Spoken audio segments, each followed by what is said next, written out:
Khairi Jamaluddin menegaskan pertemuan bersama Perdana Menteri Datuk Seri Anwar Ibrahim baru-baru ini bagi membincangkan perihal ekonomi negara. Beliau berkata pertemuan itu turut dihadiri bekas Menteri Kewangan II Datuk Seri Johari Abdul Ghani dan beberapa pakar ekonomi lain bagi memberikan input dan idea mengenai ekonomi negara.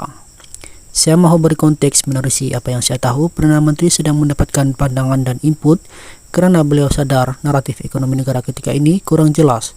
Tiada strategi ekonomi negara yang pelabur dan rakyat sendiri memahami ini adalah naratif ekonomi madani.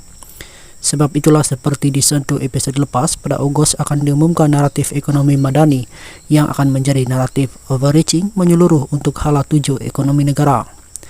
Dalam menyediakan dokumen ini, Perdana Menteri sedang bertemu dengan sebanyak mungkin dan pelbagai kumpulan untuk mendapatkan input dan idea, katanya pada podcast Keluar Sekejap hari ini. Mengulas pertemuan hampir 2 jam itu, Khairi berkata beberapa cadangan jangka pendek serta sederhana panjang mungkin boleh diambil kira selain tidak membabitkan sebarang unsur politik. Saya beri kredit kepada Perdana Menteri kerana beliau banyak mendengar dan tidak diktat apa-apa yang menjadi pandangan beliau selain betul-betul menghayati ini adalah perjumpaan untuk mendengar daripada pihak ketiga. Kami senaraikan beberapa cadangan yang boleh dimasukkan ke dalam rancangan naratif ekonomi madani, tetapi mesyuarat itu tiada unsur politik dan tertumpu kepada ekonomi sahaja dan idea serta cadangan konkret, katanya.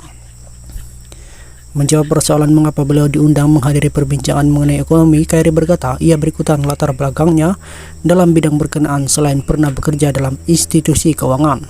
Ada yang tanya kenapa saya hadir sedangkan saya bukan Menteri Keuangan atau Menteri Ekonomi sebelum ini. Ramai juga tidak tahu latar belakang saya dalam bidang ekonomi dan pernah bekerja dalam institusi keuangan serta minat saya dalam bidang ekonomi. Walaupun sebelum ini saya sebagai Menteri Kesihatan, dalam perbincangan jemaah menteri sebelum ini pun banyak berbincang dan kertas kabinet yang akan saya beri pandangan, katanya.